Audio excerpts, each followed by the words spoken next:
So, hello everyone. It's a great pleasure for me. I'm Tapio Salonen, one of the Vice Chancellors here at Malmö University. Greet you all. Very welcome to this seminar number 7 of Knowledge for Change. As you know, these seminars with international well-known scholars highlight central challenges for our university and our society. Today, we will especially focus on social and linguistic diversity, I think. And to present today's distinguished speaker, I will leave the floor to Micah Heyer. She's a professor in educational linguistics and a guest professor here for a long time at our Faculty of Education and Society. Please give Micah a warm hand. You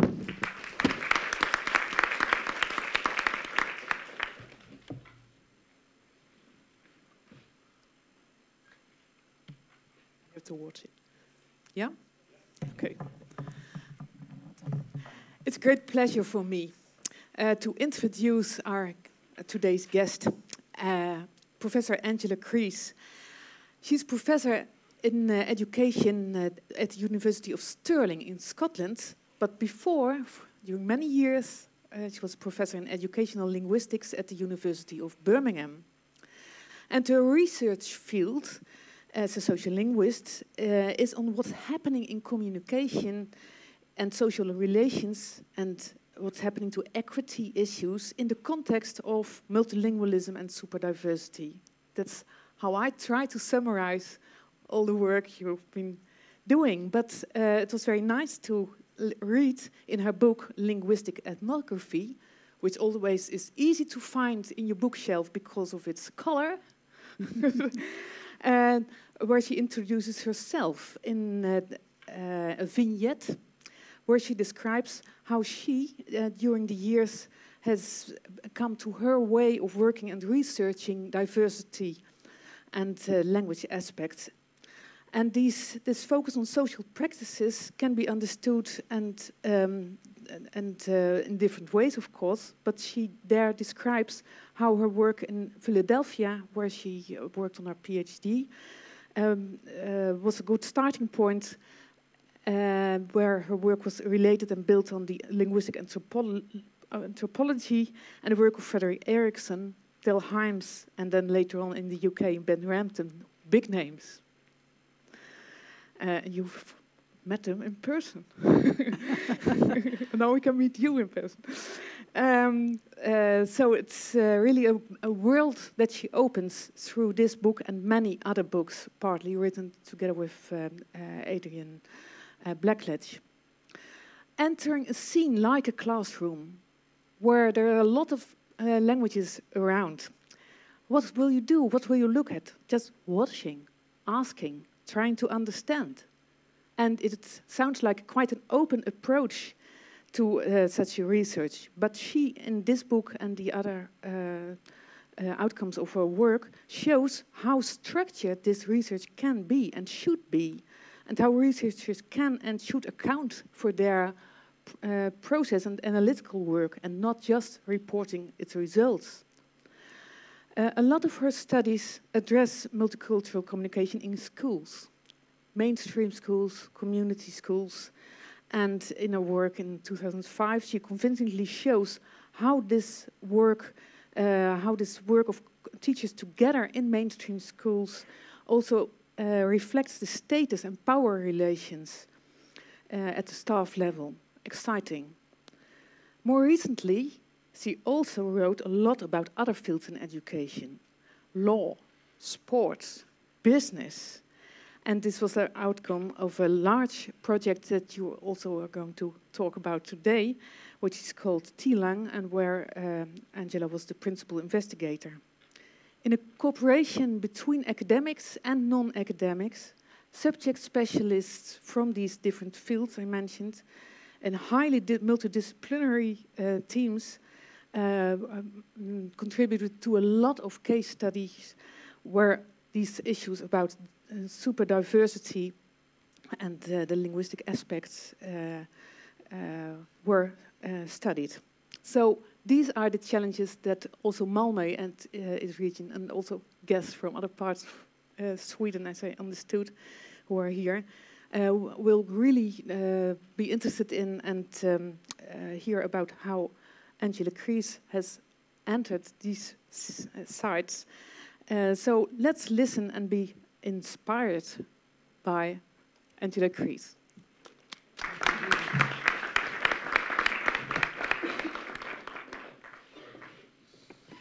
Well, thank you so much for such a warm introduction, and thank you so much for the generosity of the university to invite me here and to an opportunity to talk and engage with you. I know we come from different disciplines and we're practitioners, both in the university and in schooling. And I hope this is really an opportunity for us to have a conversation. So I'm going to talk for probably around 45 minutes to an hour. That varies depending on how much I kind of sometimes get stuck on particular slides. But I'm going to use the hour to talk about my theoretical orientation towards language and languaging. I'm going to talk about translanguaging in educational contexts. And I want to consider how that work in educational contexts is relevant to other contexts in society, like markets and libraries and community halls, sporting halls, which takes me to the project, the Lange Project, and I'll tell you a bit more about that later. But then try to take that work from those other societal settings back into schools and think about what the relevance there might be, so a kind of loop. So I want to start with a definition of language, which comes from Raymond Williams, who was a Marxist literary scholar, actually, not a linguist, but who provides a definition of language. He says, a definition of language is always implicitly or explicitly a definition of human beings in the world. So what I like about this is that it stresses relationships between people. It doesn't stress codes. It doesn't stress language systems. It stresses people. And moreover, it doesn't kind of stress the referential function of language, which is, you know, the kind of function of language which typically is highlighted in school settings. That is the ability of language to convey facts and knowledge. But I like this definition because it's about people in interaction with one another. And of course, that works well for me as an ethnographer. I would describe myself as a linguistic ethnographer or a linguistic anthropologist, in which the notions of categories themselves are always open to deconstruction and breakdown. So Monica Heller says the dismantling of systemic categorizations of language and identity is the work of ethnographers, resisting superordinate categories or treating them as problematic. And languages are one of these categories, and that's part of what I guess I want to think about today. And Fred Erickson, who, yes, was my teacher at the University of Pennsylvania, actually, and who I always recommend as a kind of primary reading if you're ever interested in linguistic ethnography as a place to start, says, in classic social theory, there was a tendency to treat the large-scale structures of society and culture as if they operated in ecologies that were separate from the level of social organization found in face-to-face interaction. And what I take from this is that when we are in interaction, how social categories are made salient or not in interaction. That is, when are they useful? When do we make use of them? Or when are they not relevant? So Fred Erickson, in his work on interviews, for example, looked at when, when race was important and when it wasn't important, when gender got kind of foregrounded and when it didn't. So what is salient, what is brought into the interactional moment in face-to-face interactions? So, this work on languaging or translanguaging is not new. Arguments around it have been going on for many years. It's a kind of, I suppose, in a sense, work in sociolinguistics has been, kind of arguing for languaging for many years. And if I actually start with the bottom quote there from Alton Becker, he critiqued a particular view of linguistics, a particular way of approaching linguistics when he said the whole thing seems wrong, or if not wrong, at least the world one sees through such a theory seems inadequate, unnecessarily reduced. He says, try thinking of it this way. Assume there is no such thing as language, and that capital L is from the original, only continual languaging, an activity of human beings in the world. And of course, this kind of gets back to some of the Chomskyan, Heimsian kind of debate back in the 70s when Himes was arguing for a communicative approach to understanding languages versus a kind of more Chomskyan approach of kind of cognition. More recently, people like Cowley have said we need to change the idea of language to a process. So we've had culture as a process, and people like Cowley are arguing that language is a process in which people and languages are inextricable from each other, and together shape a perpetually indeterminate and incomplete process. So meaning making is always ongoing, and we need to look at those processes. And animated interactivity with one another of the body dynamics of vocalization, facial expression, eye movements, and so on. And of course, you'll be familiar with the arguments around the need to look beyond language at the semiotic repertoire of the body, of multimodality, and how communication is much more than language. Theobald says, paying attention to living, feeling, moving bodies in inter-individual activity. So these are some of the more both kind of historic arguments as well as the more recent arguments around languaging. But, says Joseph Park, hold on, that's all very well to concentrate on process and to concentrate on languaging. But he suggests, rightly, to dismiss languages as mere folk beliefs is to overlook the key role they play, not only in shaping patterns of linguistic practices, but in underpinning the mechanisms through which power and social meaning are conferred to groups of speakers and linguistic forms of language. In other words, languages continue to be very important in the way they structure decisions made, particularly in education and in society, and also emically, that is for people, they are very important in terms of identity markers, etc.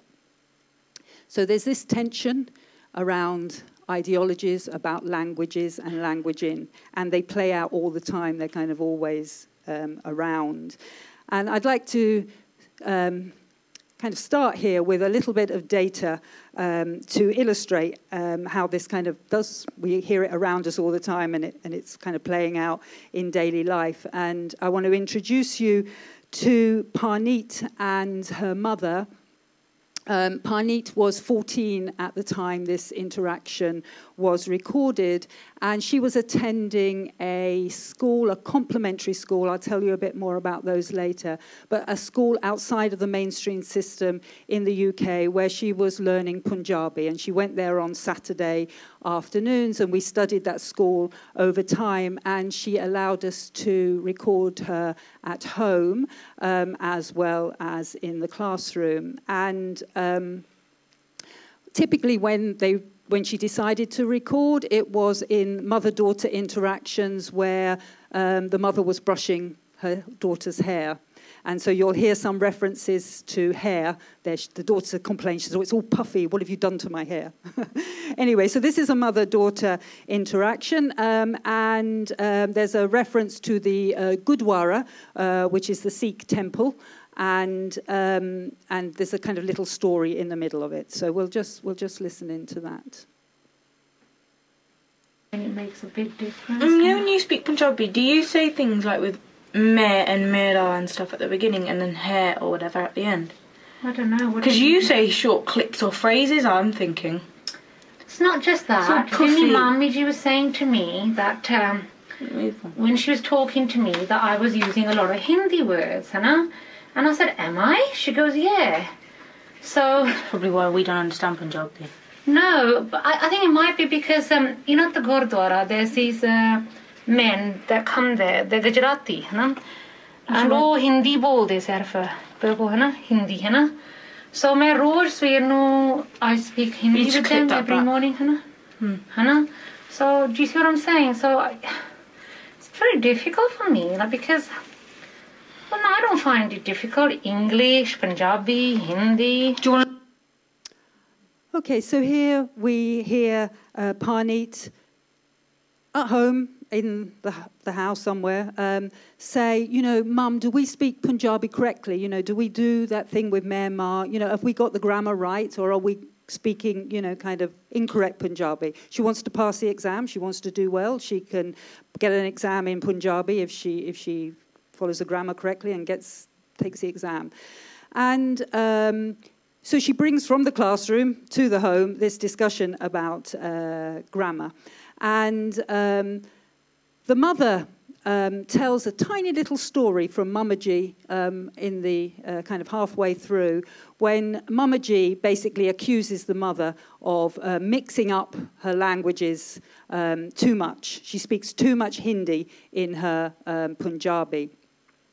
And the mother contests it. She says, well, you know, I don't. I have to do that. That's what I need to do. In that setting, in the Gurdwara, I need a repertoire which involves, you know, languages to communicate with people. And it's not about kind of mixing from one to the other. It's not difficult for me. I use what I have to hand. I use my repertoire. I use my kind of histories of contact in the Gurdwara to communicate with different people there.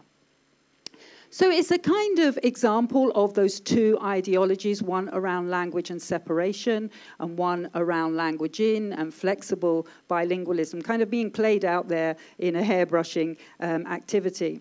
Actually, I think what is really interesting here, which I'm not going to talk about, but it's another presentation, is the role of Mamaji in Parneet's socialization, because what we did find over our ethnographic study was how Mamaji was always brought up in narratives in relation to Parneet about how not to speak, how not to dress, and how not to behave. And she became quite an interesting character. And so I would say from an ethnographic point of view, we became kind of interested emically in what the mother did with Mamaji. But for now, we'll stay focused on these kind of ideological arguments around language and a kind of clash or at least a tension between the two of them. We're now going to follow Parneet into the classroom where she was studying Punjabi, and we're going to listen to a short interaction from the Punjabi teacher, Hema, who has been asked a question by one of the students in the class. Miss, is it okay if I use Miss, is it okay if I use English words in my Punjabi writing?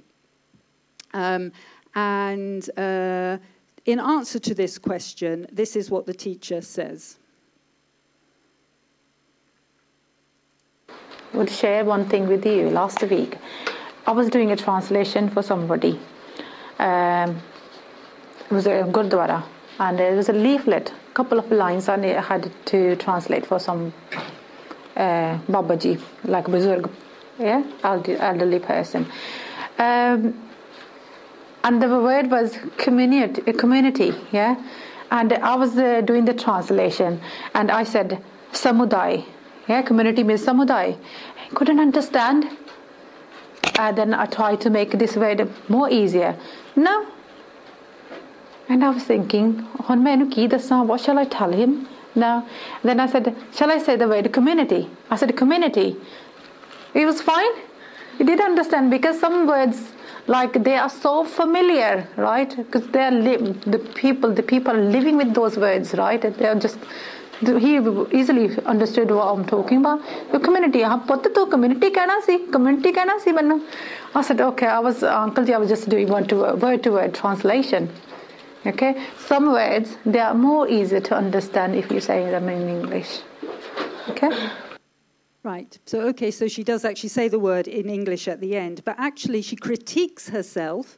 She critiques word-to-word translation, and she is less interested about the equivalence of one language and another, and she's much more interested in the end about paying attention to histories of migration, of the importance of understanding the Bazook or the Samudai, the Babaji, about the understanding that he has been living in Birmingham for many years, and it would have been better to use the word community, inflected with a Punjabi accent, than the word Samudai.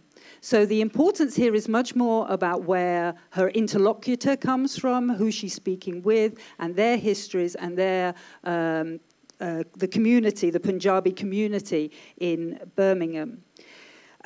So for us, it became much less interesting to kind of assign words to different languages, but to think of her repertoire as a way of communicating with people given their own biographies and their own histories, and hers too.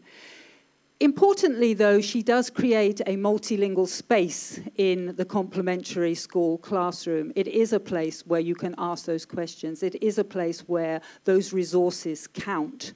It's not the case necessarily in the mainstream British secondary or primary school, where there may be a kind of hidden, as Jim Cummins said, a kind of hidden sign saying, speak English here.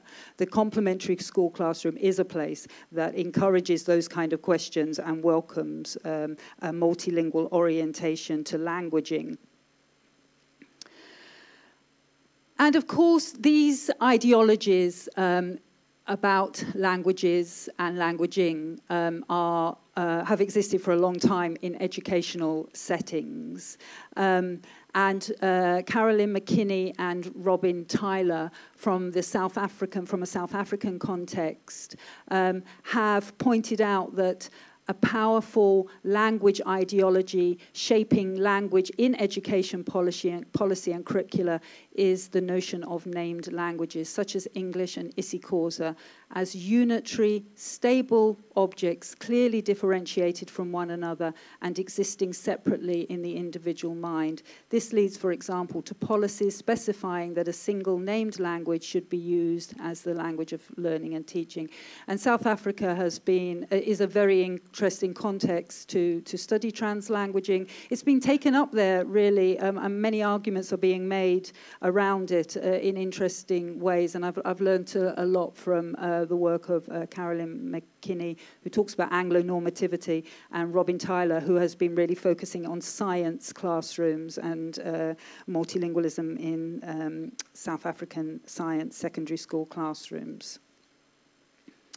So this brings us to a kind of first look at translanguaging, a first take at translanguaging. So we have been working with the notion of translanguaging as an ideological orientation to the study of communication in changing social space. So language, multilingualism as a resource in superdiverse or linguistically and social diverse spaces, and a positive orientation to a multilingual communication. We like to bring in a definition which includes histories and biographies, so it refers to the communicative practices in which people engage as they bring into contact different biographies, histories, and linguistic backgrounds. So where social diversity and linguistic diversity is the norm. McKinney and Tyler, again, have talked about translanguaging as a maneuvering device within constrained language environments, in which people very much still argue for, you know, this language only has its place here and you should only be using that language. So how it can be used in those kind of constrained language environments. Li Wei talks about a theory of language. We have really emphasized the work of Bakhtin and heteroglossia. And also many of us are working with notions of multimodality and multisensory, and the work of Brigitte Busch and many others who have been really talking about repertoire and semiotic resources. But there's a useful article by Lung and Valdez in MLJ, the Modern Language Journal, who argue that there's a challenge here, and that is to improve our practices as language teachers by developing our understanding of the degree to which conceptualizations of named languages have often been narrow and ideological and divorced from the reality of the way in which multilingual populations successfully deploy diverse bundles of communicative resources in their everyday lives. So, you know, basically as a warning, let's not get carried away. And I'll come back to them at the end, because they argue that we must be careful that, you know, we make these arguments in one context and they don't easily transfer to any other educational context. And so the challenge is to, if we're going to use translanguaging, to think about how we have too narrowly conceptualized named languages. I should say I can see some people writing down the references. I have made available the references. They're not on your handout, but I think they're going to be made available by the conference organisers. So you know, you'll find them on that list. So just to, I suppose, in a way, show that this is a long-term project, this work on translanguaging, in which we started at the bottom there in school context, and gradually have been trying to understand the arguments we've been making in non-school context. But we did most of our work in complementary schools. Now, complementary schools are also known as, in the United States, as heritage language schools, sometimes called supplementary schools. They're schools outside the mainstream. So they are not supported, in the UK at least, by the state. They are usually run by community organizations and parentally supported. They borrow the spaces of often community settings or mainstream schools or sometimes universities as well. They take place after school and often at the weekends. And we studied these schools over many years, although I have to say that I haven't been investigating these sites for a while now, because I'll tell you about what I've been doing in a moment, but this is where the work kind of came from. So this is a Cantonese complementary school in Manchester, held on a Sunday. A Gujarati complementary school in Leicester. Again, these are borrowed spaces. This is a further education college that the Gujarati school used. A Turkish complementary school in London, which was using a mainstream secondary school on Saturdays. A Bengali complementary school in Birmingham using a small community hall. A Mandarin complementary school in Manchester using the University of Manchester. And just a very short clip from a Gujarati school in Leicester to kind of give you a sense of what they look like. You'll see that the teacher, this is the head teacher, she's talking to the students at the end of the session. At the back are the parents who have come to collect them, and along the front and the side are the teachers. Samu Sabha. Samu, it's a silent H in it. Samu means all of us get together, like an assembly. Sabha, all of us get together. Samu Sabha means all of us get together, and that's what it's mean in English, assembly. અને આજની સમૂહ સભા શારદાબેનનો class છે. શારદાબેન અહીંયા બેઠા છે. Yeah, because we need to know. I tell this every Saturday. દર શનિવારે કહું કે you need to know, you need to tell your parents કે તમારા શિક્ષકનું નામ શું છે. શિક્ષક, શિક્ષિકા. Okay, there's nothing very kind of unusual or spectacular about that. That's a kind of typical complementary school classroom where we began to develop our arguments around translanguaging, because it's not one language plus another language. It's not one language and then it translated into another language. It's a kind of bilingualism as the norm, where, you know, kind of being bilingual, you have to be bilingual to kind of understand the full message, but you can understand bits and pieces of that message without that.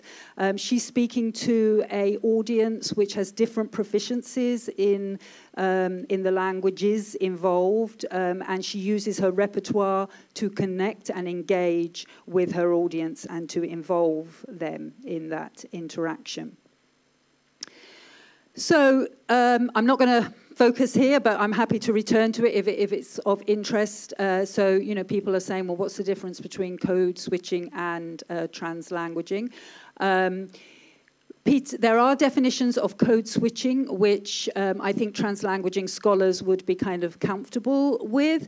Peter Auer offers one of those. So he says, what counts as a code is not easily answered, for it must refer to participants, not to linguists' notion of code.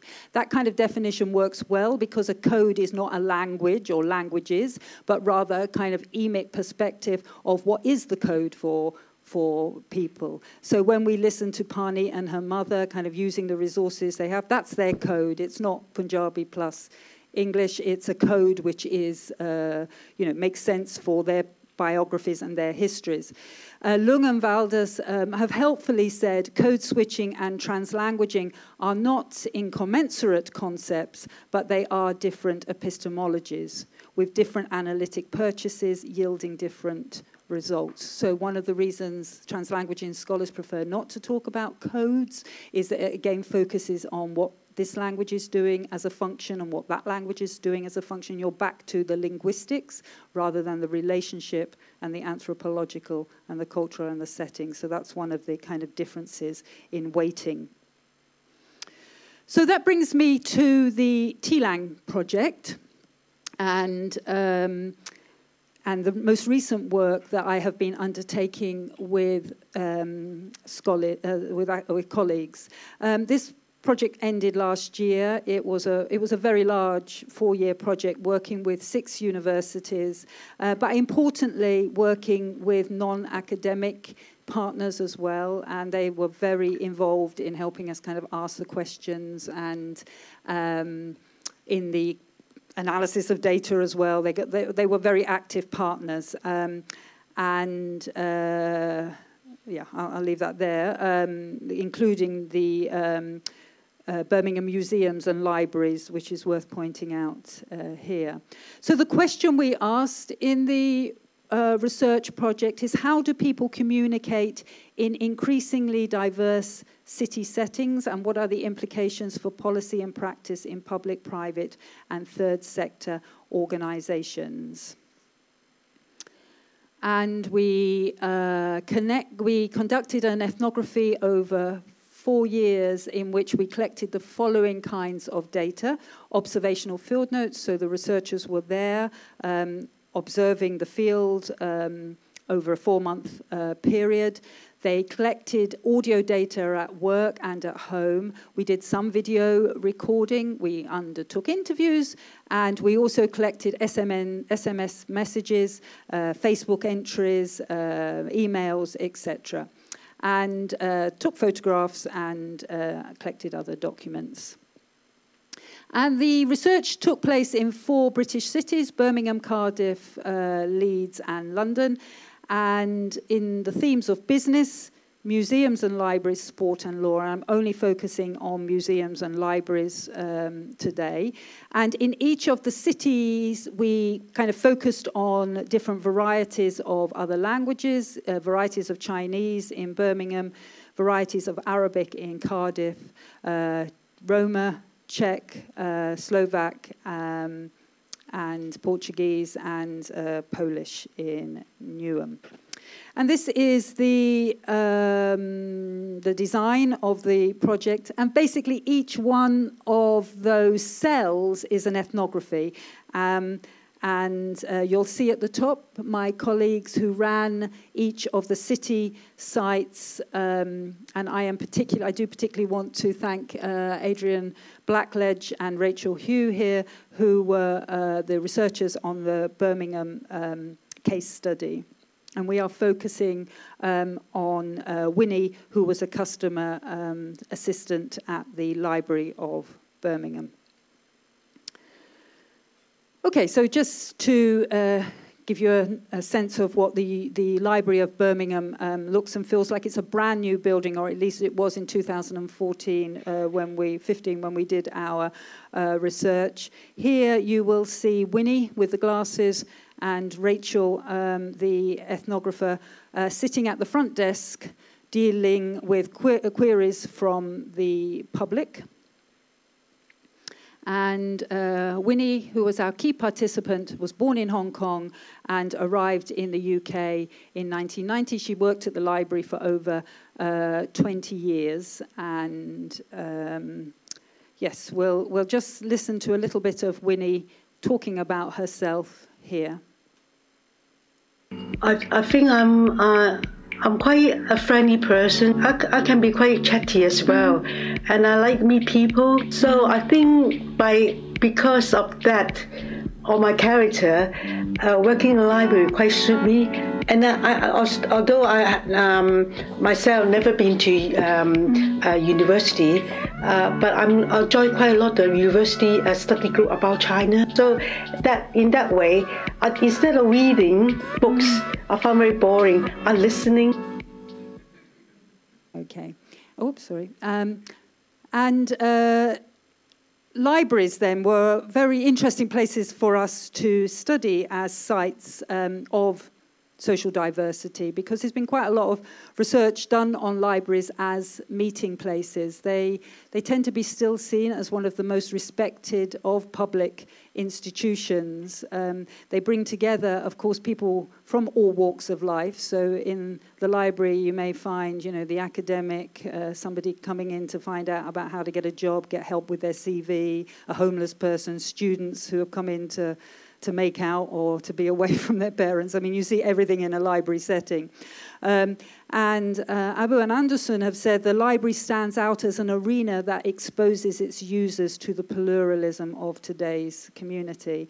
And Johnson, from an American perspective, has said, the interactions that take place every day between staff members and library patrons provide a human connection that results not only in instrumental help in gaining access to useful information resources, but also in emotional help that contributes to a sense of individual well-being. So we're going to have a look at interactions in the library in a bit more detail in a moment. So it's a very modern, new building, the library. Actually, while we were collecting data, the city really... Oh, my goodness. Oh, I'm so sorry. Oh, that's my daughter. Oh, sorry, I never get calls apart from her, and I should have told her what I was really about. Sorry for the recording, everybody. While we were collecting data, the library was facing huge cuts to its budget because the city invested a lot of money in it and then it ran out of money. And so the staff were facing redundancy and cuts. And so, that was also part of the data collection period. So here we have Winnie again from the back on the left, engaging at the front desk. And I just want to say a little bit more about Winnie from her interview data. She says, I'm grateful I got a job in the library. It gives me an opportunity to connect with society that I feel I needed. I accept and learn different cultures and values. For example, in English society, people respect you as an individual, your abilities and ideology. They respect your privacy. When a Chinese person tells me they can't speak English, I always encourage them. It's never too late to learn. I tell them to make an effort to learn. It will benefit their independence and sense of belonging. So she's kind of very aware that the library was a good space for her personally and professionally when she started to work in the UK. And she also says, I always say no place is perfect. You have to make the most of yourself to live in a foreign land, to belong here. I made an effort to make friends, to develop my personal growth and interests. I read books about English politics, to understand my surroundings and to understand how this society works. So it's clear that the learning is going all one way. I mean, it's all about her learning about British society. I don't have evidence to show that, you know, it was reciprocated. But she's very much talking about how focus on understanding politics and culture, etc., were part of her own journey. And one of the things that we noted that Winnie did at the information desk was she always asked questions about where people were from and what languages they spoke. So she showed an interest in others and their own migration journeys, and probably brought some of her own migration biography to these encounters. So this is a typical example here. When he says, where are you from? The customer says, Eritrea. She says, Eritrea, where? Africa. Africa, I've never heard of that. It's a part of Ethiopia. Oh, so they speak French. No, Amharic. Amharic? No. So the languages speak. And she goes on, so full membership. Da, da, da. She can't do anything with Amharic. She's interested, but she can't do anything with it. And you'll see in a minute, she sometimes can take the language and kind of do bits and pieces with it. But in this case, she can't. She doesn't know what to do with them. She tries with French, but that's not going to work here. And then another example. So what's your native language? My home language is Polish. Polish is much harder to learn than English. Yes, harder, it's true. You don't think, but it's true. Yeah, it's true. Our grammar is really difficult, and you know our pronunciation for most English people, our pronunciation is very hard. Can you say dobre? Try dobre. Dobre. You see, it's hard. Another example. So where are you from? So you see there's really a pattern here. She does this over here. Where are you from? Italy. Italy. Oh, you can teach Italy. Teach Italian. Are you good for teaching? I don't know. I've never done so. But and then we can't hear. Maybe you can train, isn't it? So Blumer might call this layered simultaneity, in which a simple speech act compresses time and space across biographical and professional scales in the interactional moment. So obviously that moment, that face-to-face encounter is important, but it involves much more than that. Histories and biographies and experiences and identities and everything. So the where are you from question can be both interpreted positively but also negatively. And there are many articles too about, you know, migrants feeling that they've been in a place for a very long time, they're no longer migrants, and people say, where are you? Yeah, well, where are you really from? You know, so you can interpret that question both positively and negative. It's in the ethnographic moment. We would say that Winnie is working positively with that question. And I want to just concentrate a little bit more about disposition, because there's been quite a lot written about disposition in the applied linguistics research. Ryoka Kubota talks about communicative disposition, which she says is a willingness to communicate even in the face of difficulties, mutual accommodation in the building of trusting relationships. And Kubota was looking at not classrooms, but Japanese businesses working in China where different languages were being used, and how people were willing to try and understand one another, basically regardless of the so-called accuracy or, you know, the kind of correctness of the language. But the emphasis was really on communicative disposition.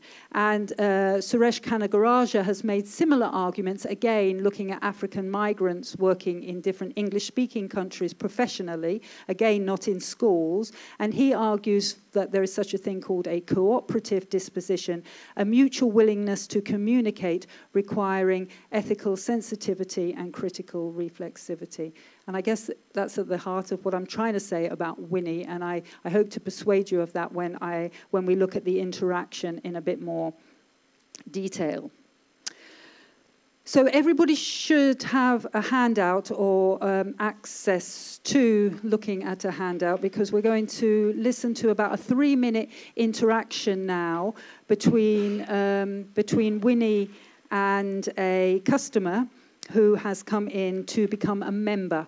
And in the middle of it, there's a very short also aside where a colleague says, can I use this counter? But otherwise, the interaction is between Winnie and a colleague.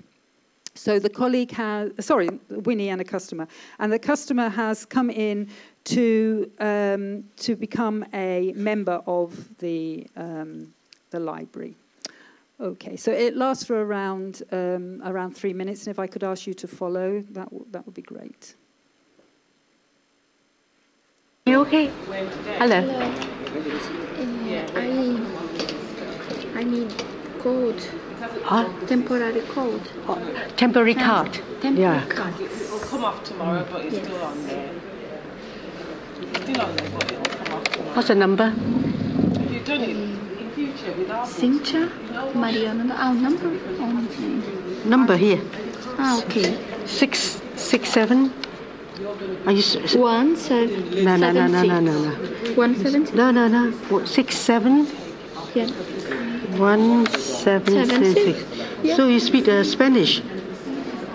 Spanish? I am Brazilian. I speak Spanish. Ah. Oui. Portuguese Si. and Spanish. Oh. But English, no.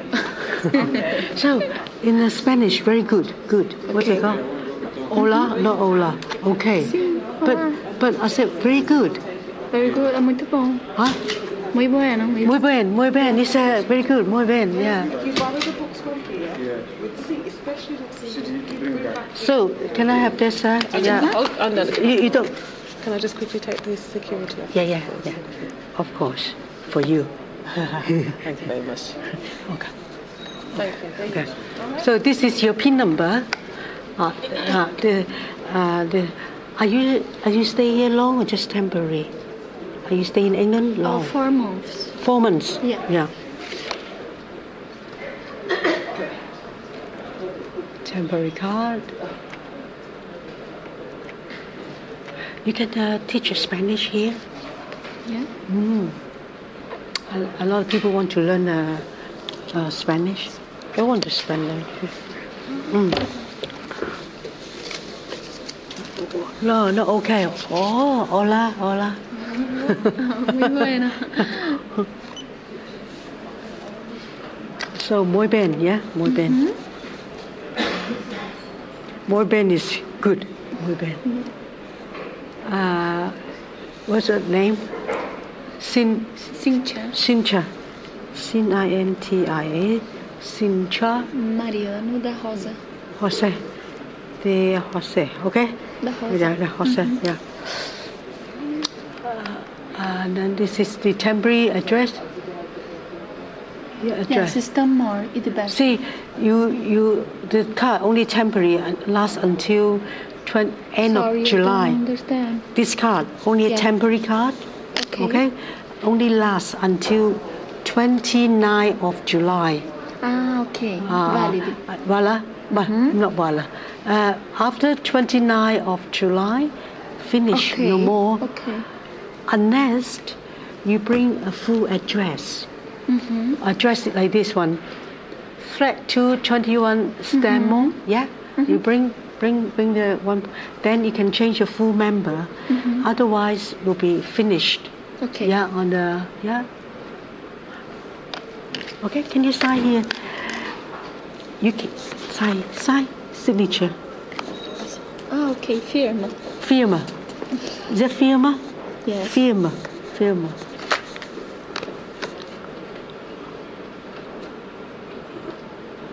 Muy bien. So muy bien. Good. Okay. So you still can use our computer. Yeah. You want to take books out? You can. Only two books. Okay. You take 2 books for from here week? to for 28 days. Yeah. Ah, okay. You can only 2. But you can use our facilities, you know, to use the, most of people come here use the computer, you can, okay? Yeah, take your mobile phone, okay? I don't believe. I understand, right?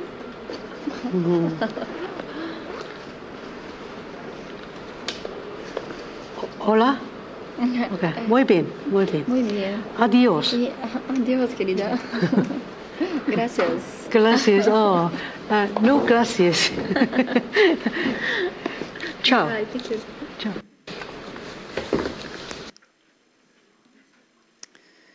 Okay, so I think going back to the library literature, it's more than transactional information. They build an emotional attachment, however fleeting. There's more than just exchanging the information. It starts off in kind of quite a negative way, really, with Winnie saying, no. And over time, it develops into a supportive interchange, which is really about and through the teaching and learning of bits and pieces, fragments of languages. They both bring a cooperative disposition, but Winnie, in terms of a kind of professional capacity, uses that front desk as a place that expects and requires equal treatment. That's what the front desk does. It's a space that both creates people as well as the people creating the space. It has a history of, you know, that's where those kind of interactions are expected to be fair and equal. People should be treated that way there. There's a cooperative disposition. There's teaching and learning of bits and pieces of languages. There's the introduction of Spanish, even though, of course, she's Portuguese speaker, and she gives her the standard Portuguese phrase, but Winnie can't do anything with it. She doesn't recognize the Portuguese. She has to stereotype, and she is stereotyping around Spanish. It's a stereotype as a resource, we would argue. And even so, she doesn't use the Spanish correctly throughout. She kind of uses muy bien or something kind of in between. She doesn't care about the accuracy of it. But when Spanish is being used, when it's introduced, it seems to, in somehow or other, make the customer feel that her English is improving. So at different points she says, I don't understand English. I find it difficult to understand English. And then she says right at the end, oh, I don't believe. I understand, right? As I say, there's stereotyping around kind of Latin-based Romance languages for conviviality, stereotyping as a resource. You know, you've got ciao, no, gracias, si, you know, all kind of these bits and pieces. There seems to be kind of learning going on around the words signature and temporary, those two English words. She translates, the customer translates, and seems to reinforce that for herself.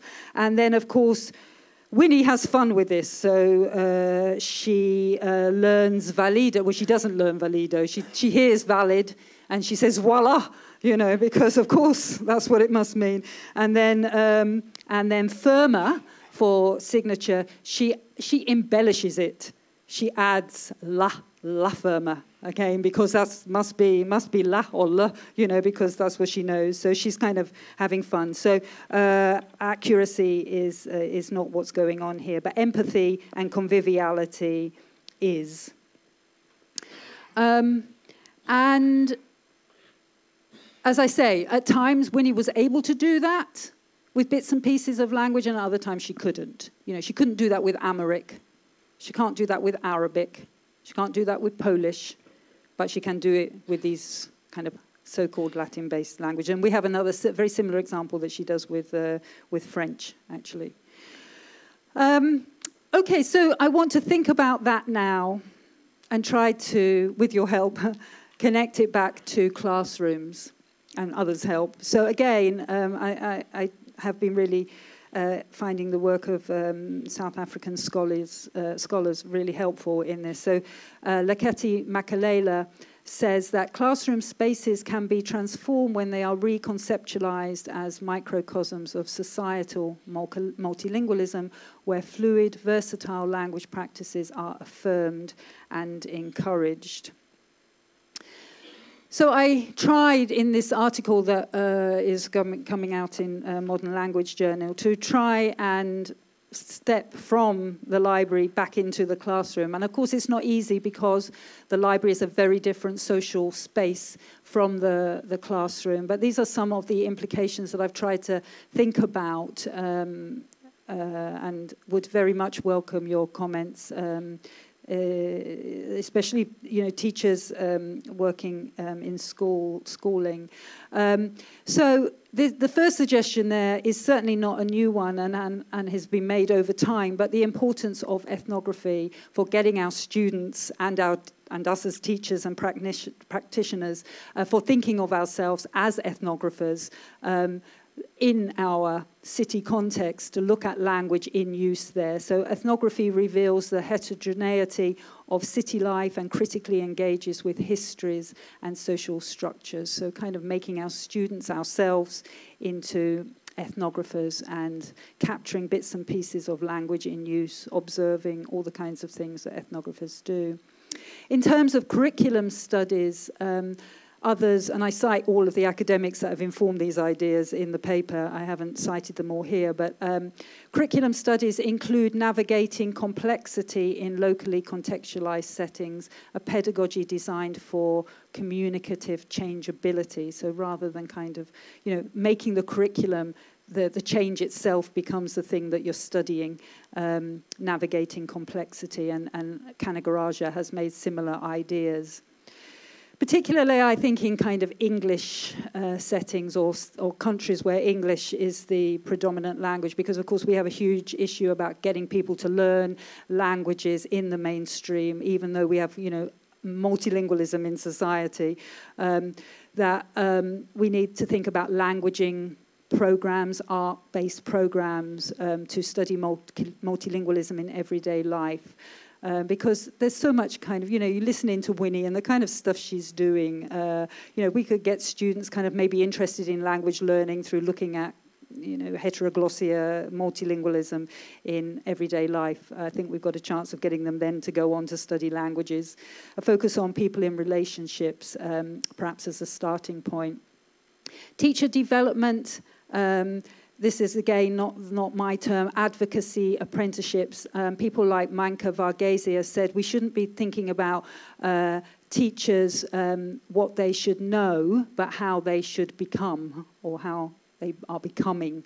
And actually, that's a kind of Bakhtinian focus as well. So not a kind of set of knowledge, but always trying to encourage teachers to think about where they want to be going, how they're becoming, how we're all becoming something. And I find that quite an interesting idea. And then also, I think, to think about our schools and their physical environments and points of welcome. We know that often in schools, you do see signs of all the different languages being spoken, but maybe a revisiting of the idea that objects make people as much as people making objects, a kind of post-humanist view that's kind of being argued for at the moment. But you kind of see that in the front desk at the library. And I think schools might think about their physical environments in a similar way. So I'm just coming towards the end of the talk now. But to go back to Kubota and Kanagaraja, because I've become very interested in these studies which are in professional kind of contexts in kind of the workplace and their relevance to the classroom. And Kubota says, while language educators, and they're talking about the teaching of languages here rather than other subject areas, but language teachers, while language educators pursue formal teaching and assessment, office workers follow different goals. The need to consider pedagogical innovation in language teaching, she argues. And Kanagaraja makes a similar point. A pedagogy designed for communicative and normative unpredictability. And I think that's quite radical, and I think it's interesting, kind of setting up a curriculum around unpredictability in which students learn about interactional practices for negotiating difference. Such a pedagogy needs to contest the accountability, productivity, and standardization demanded of education systems in late modernity. That's in no way easy. Okay, and so these are some of the findings from that article and that piece of research, that multilingualism is a resource. Social differences was a resource, not always, but in much of that work in the library for creating inclusion and welcome. Language teaching and learning between staff and customers was also important for those moments of conviviality, teaching fragments, bits and pieces that went beyond the transactional and created a connection and a bond between people. That staff used their multilingualism strategically, which illustrated a cooperative disposition for mutual understanding in the face of communication difficulties. There was a willingness to kind of carry the communicative burden, as it were, and even take more of that burden where things may go wrong. And I think that's what Winnie was prepared to do. Workplace structures such as the information desk are kind of historically important in supporting welcome and inclusion. The findings from the library have relevance to schools in relation to language teaching and learning activities, inclusion and creating spaces for welcome in schools. And those last 2 points are kind of, libraries represent a space in the city that work to cohere and prevent social fragmentation. So it's important to defend those spaces. I don't know what's happening in Sweden, but in the UK, they're under constant pressure to kind of close down and be lost. And so it's worth the fight in, kind of arguments around austerity to keep those public spaces. And multilingualism is not only commonplace, but resourceful and has an important role in the future imaginings of our nations. And that's particularly important for us at the moment in terms of Brexit and all of the damage that that's doing. What kind of society are we imagining? So I'm going to stop there. One last quote from Lung and Valdez, who keep our feet on the ground. And they say the dangers of misinterpretation includes a one-size-fits-all application around translanguaging to very different language learning contexts and lack of attention to the still evolving insights and affordances offered by translanguaging as pedagogy in diverse educational settings. And that is an important argument. I certainly believe it as an ethnographer. We do have to be careful that we just don't take it and run with it in everywhere. We need to kind of think about it contextually and how it unfolds. So I think I'll stop there. Thank you.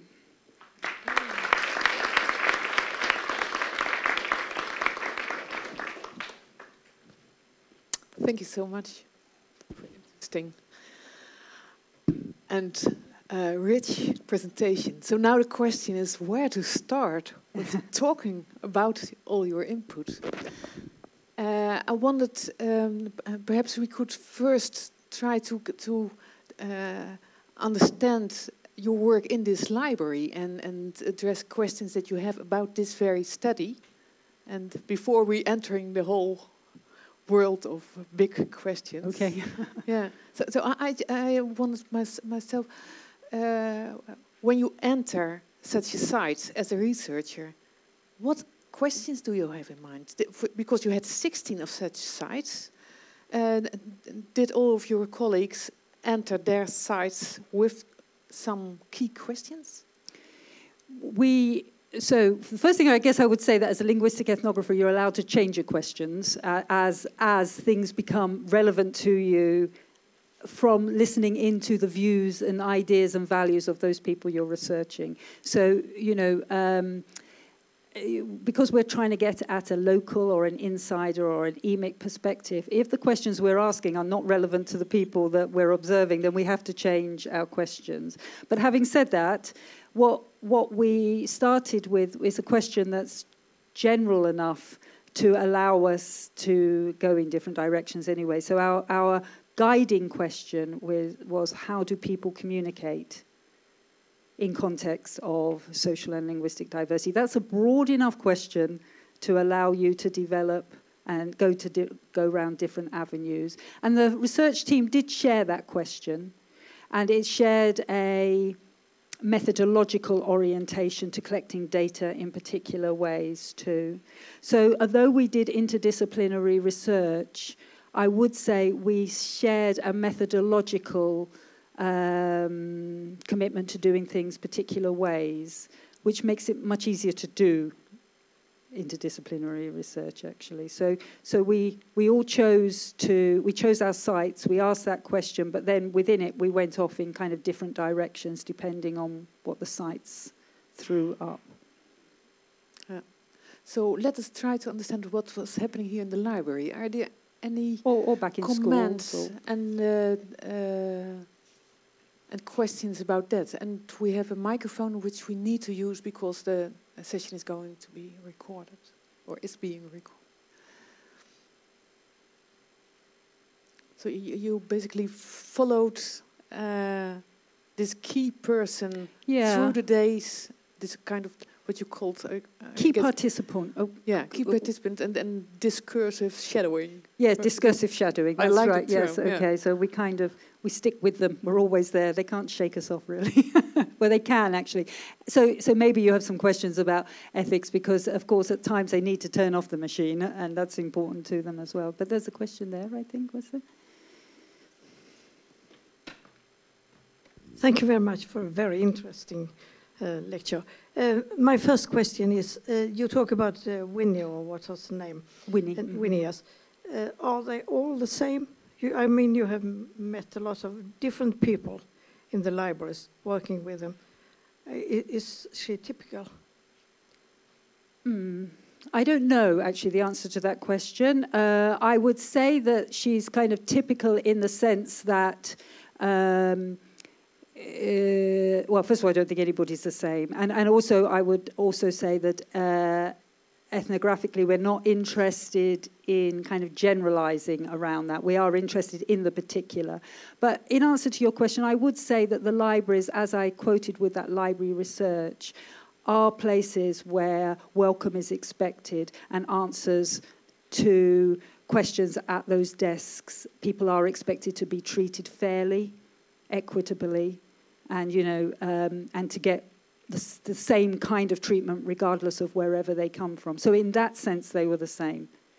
I think Winnie is quite exceptional, probably, in her willingness to use bits and pieces of language in that kind of way. And that is probably somewhat to do, although, I'm guessing, somewhat to do with her own migration background and her own bilingualism. So her own bilingualism probably is very important in her willingness to kind of play around with language like that and not be, kind of really uptight or worried about whether it's correct or not. Because I would guess a lot of, people who didn't have that kind of bilingual background may not feel quite so relaxed with the playfulness that she shows. But, I don't know is really the answer.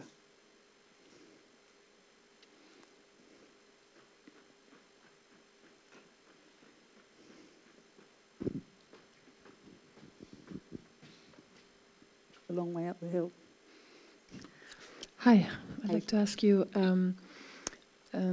well, it's obvious if you come from another country that you mix your native language with English, but would you, as a British, use Punjabi words, or I don't know which your major immigrant group would be, as it's obvious in Malmö we have a large Arabic population, so I mean, even if you're Swedish, maybe you might slip in an Arabic word because you hear it all the time. But you as a Brit, would you use any language or any specific words from any of your immigrant?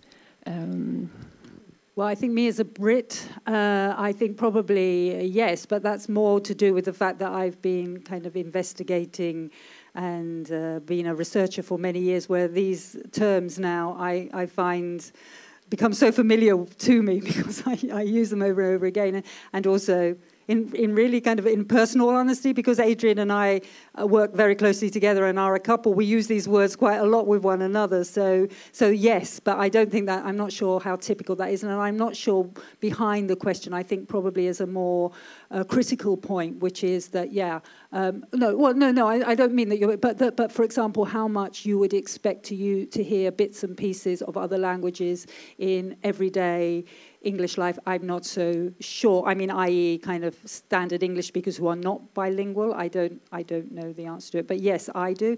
I speak some Turkish, and that's always is relevant to me, and that's been an important language in migratory context, Turkish. But yeah,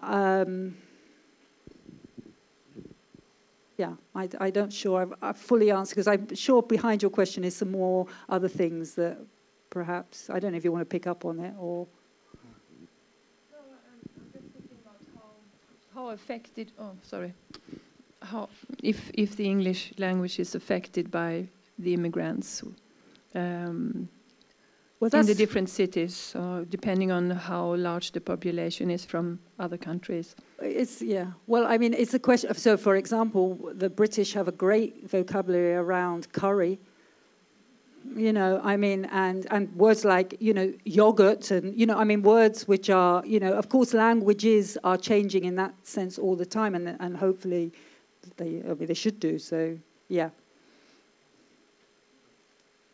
I'm quite curious about the differences between code switching and translanguaging. I was just wondering, because you said there were quite different epistemologies offering quite different insights. And I was wondering, is it due to the functions, or if you could perhaps elaborate on that, clarify some things? Yeah. Could you repeat if I understood the question, it was that she's interested in code switch. I didn't fully hear it either, but code switching and translanguaging, yes. And what could I elaborate on what are the distinctions? But you said something about functions, did you? I didn't. Function, or just the way the research is done, or just anything, any examples? Okay, I think, so one of the reasons I think translanguaging has emerged and then ended up being kind of contested with code switching is that in educational settings, at least, there has been a line of thought that says languages should always be kept separate. There's quite a long tradition in education around arguing that, particularly even in bilingual education approaches in the United States, that Spanish gets used in the morning and English gets used in the afternoon.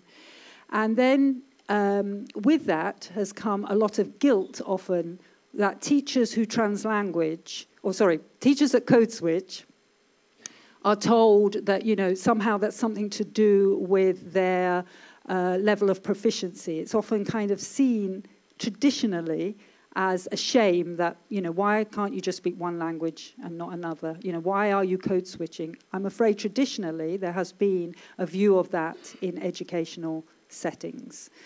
I think the arguments around translanguaging are trying to take us away from a focus on languages and what they're doing in the classroom, particularly a kind of functional language that English is used for knowledge and Spanish is used for discipline. And that kind of separation that languages do one thing or another is not what the classroom is about. It's about the teacher relating with the students, about the teacher making the students love whatever the subject area is, and that when you end up doing a code switching analysis, you too often get stuck on the linguistics, the code, and kind of correctness. But there are, I would say that at times that code switching analysis could still be really helpful. But I agree with Lange and Valdez that in the end it's a different epistemological orientation to communication. And I guess sometimes worry that linguistics, when it's too narrowly defined, it focuses on the wrong thing, I guess. Yeah. Well, not that close. This is more a comment really than a question, but I teach Swedish as a first language and English as a second language. And by learning about translanguaging, it has made me look at my English classroom in a different way, really, because there has been a very strong tradition about you should only speak English and it's the only acceptable way to communicate with the students. But it has opened up, really, those classes as well. And I noticed that I use Swedish and sometimes other languages more easily, and I don't feel bad when I do it also. But I don't think that the ESL classroom is normally what you think about when you think about translanguaging. No. But it has been helpful there as well. I think it is becoming increasingly helpful. And yeah, I mean, those kind of flexible language approaches that you describe, I think are being talked about more these days in the ESL classroom. Yeah. And it reminds me of, you know, that kind of freedom that you feel. It's a good way to talk about it. It's kind of, in a sense, the weight is off, and there's so much kind of policing that goes on around language teaching that I think translanguaging probably has helped in kind of relaxing some of those regimes a bit. Yeah, thank you. That's an interesting point. Okay, thank you. I think you 2 or 3 times said that we should be careful using translanguaging in practice in school. Can you please develop this warning? Well, I think that, well, I think first of all, it's still, what it is and what it isn't is still being debated. And if translanguaging becomes another term for code switching, which could go off in that direction, that's problematic, because I think it's kind of questioning that. I think that, at least for me, I have not, that's why I really welcome these kind of comments from very different environments. So my research has taken place in complementary schools. I feel confident making those arguments there. I feel less confident about saying that what I saw there has the same relevance to a mainstream classroom, because I haven't done the empirical research. So at heart, I'm a researcher, so I always have questions that I feel like I need to go and collect data about before I can answer them. So I think also there's a concern in in schools of education that translanguaging as a new idea sounds great, but what hasn't happened yet is then what to do with it in terms of teacher development and teacher training. So then you've got to be careful that it doesn't become like the panacea, the thing that will solve everything, without some kind of incremental thinking about then how it's going to be used. And I do think it has a lot of promise, but I think, yeah, and actually I think Sweden is very interesting in the way it's taken up translanguaging, because I think it is really engaging with some of those kind of particular questions about how to work it into the curricula for teacher development, and then using small research projects too. There's some very interesting collections actually that have already been published. And but yeah, I guess it's just somewhat of a researcher's anxiety that an idea can, you know, be relevant everywhere, because I think it needs. I think in the end, I think teachers are the people that that think it through for themselves. I mean, they have to make it make sense in their classroom with some kind of theoretical understanding of where it's come from. Thank you, Anna-Lena.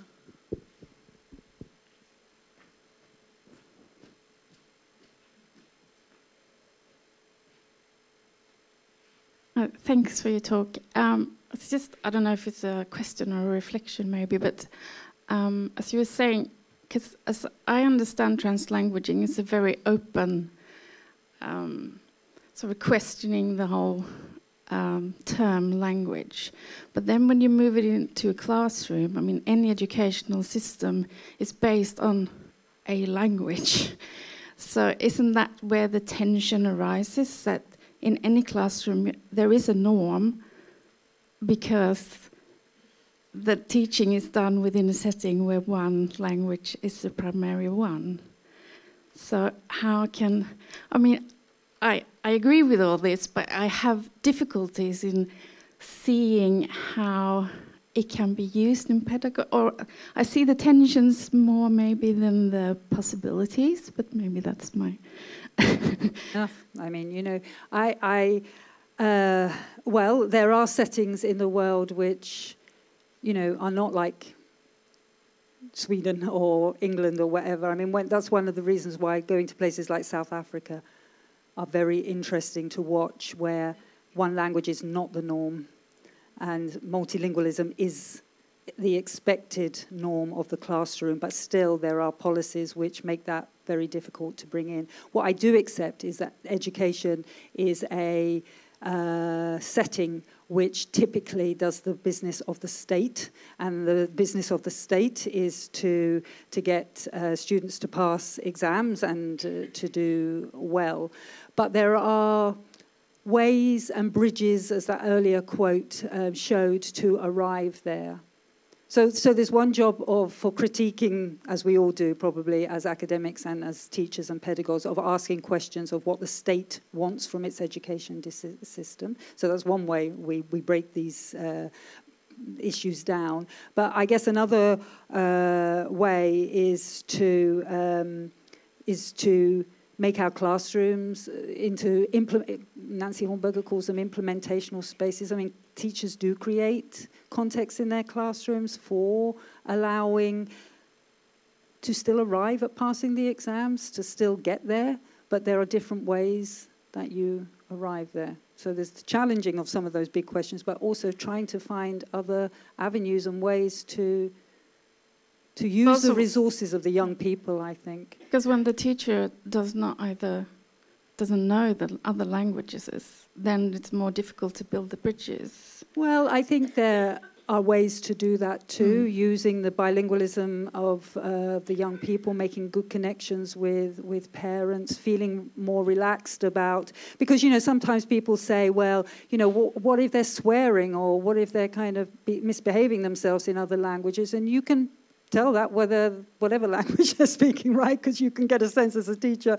whether you've got them or where you haven't got them. So I think that there are other ways of drawing on those resources of young people in the classroom and kind of finding ways that suit the cohort, the ecology of the classroom and you as the teacher.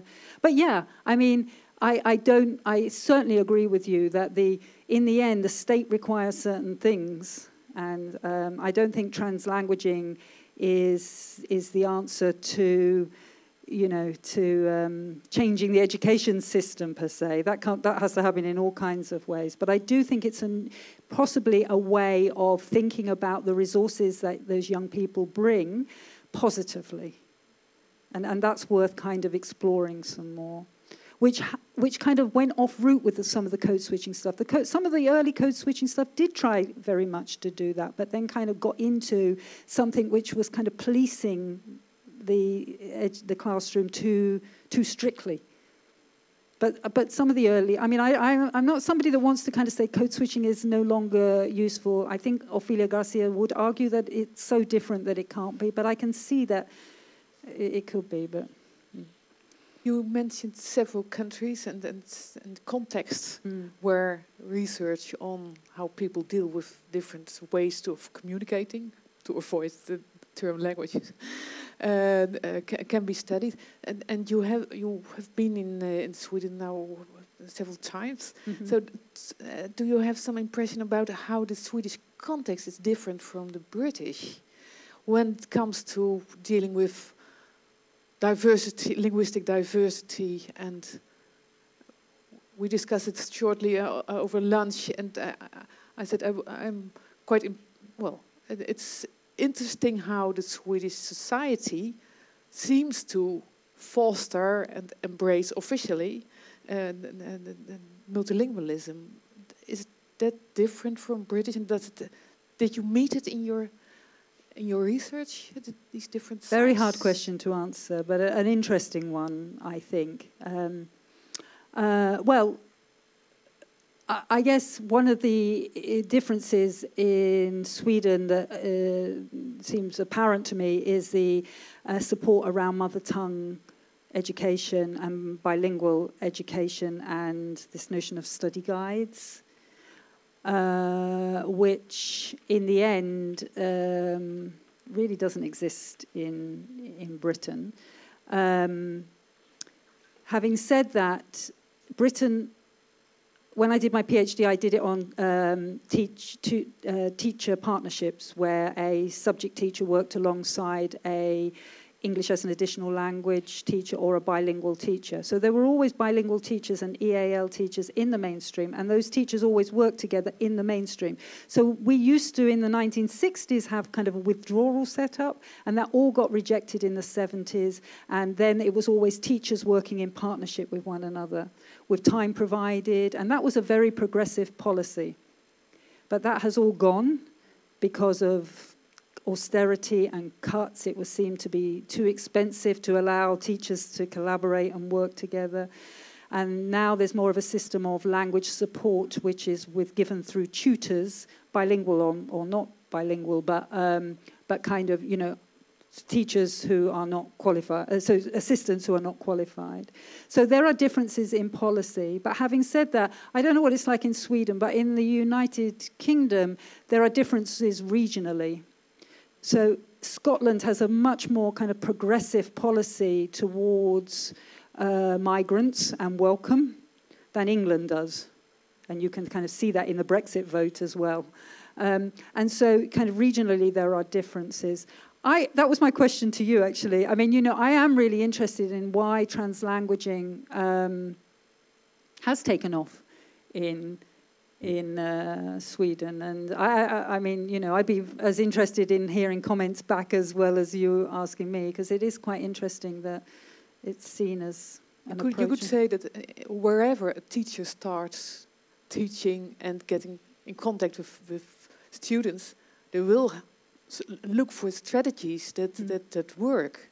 Does it make a difference if this is a school in Sheffield or in Malmö? Is something to perhaps find out in the future.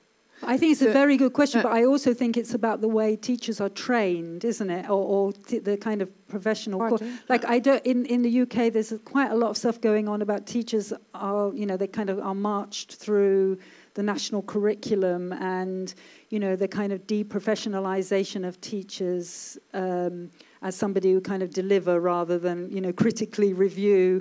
So that's another whole critique that's going on in Britain. Again, maybe that's a difference between Sweden and the UK. I don't know. One or perhaps two final questions. Cecilia. Thank you. Perhaps a provocative question, but so central or perhaps inherent in this theory of translanguaging is that people will find ways to communicate, to understand things in common ways or together. Is there perhaps even a risk that it will actually lead the opposite way, that in allowing different languages that have different concepts and different terms that mean different things or slightly different things actually lead to us not understanding each other more?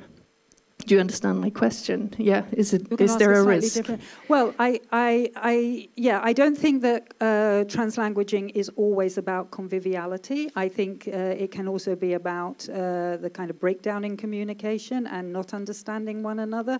I mean, I think we do have to kind of capture the polyphony of everyday voices in the library. So we have done a similar work on the market, which is both about conviviality but also some very uncomfortable moments. And we have, I think, as researchers, to try and kind of bring in that diversity of voices. So I absolutely agree with you. I thought you were going to say something slightly different, which is, you know, some people who study minority languages are also very anxious about translanguaging as a way forward, because in the end they would say that, you know, if you want to teach Gallic or Catalan or Basque, you know, then we really do need to keep out Castilian or English, and that there's arguments that make it dangerous to use a fluid language approach when really there's no opportunities to maintain those minority languages. And scholars kind of go between those two spaces. There's people like Jasone Chenuz who says, you know, we can use it, but we still have to be very careful because you have to work with the young people and what they bring. And, you know, again, it's back to how the teacher's working with students, but there are risks that you know, it's in the end becoming too much about English, and people will not be engaging with those, or Castilian or whatever, wherever they're matched. So I absolutely, I think to the point you make, yes, translanguaging has typically in our research kind of focused on the convivial, because we've been looking at fleeting moments between strangers in the public realm. But that's not to say that there are moments when communication breaks down or understanding is not. And it's interesting, because then you could perhaps, I know you're not saying this, but you could perhaps accuse me of a celebratory approach. And part of the argument we think it's important to make is, in a context where there's so much hostility towards migrants and communication, that it is important to show, on the other hand, how people can use linguistic differences as a resource for getting along with one another. So, you know, I think, again, those arguments can go both ways. Well, I'll hand over to our chair. Yes. Oh, okay. Mike, a warm applause for you for your moderating this seminar, please. Det var så lite. And as a small token of our genuine gratitude, some advertisement from Malmö University, of course. And if and thank you for a very inspiring lecture. And if I should have talked with Winnie, I should have said tack så mycket in Swedish or in my native language, kiitos. Thank you, and an applause to everyone.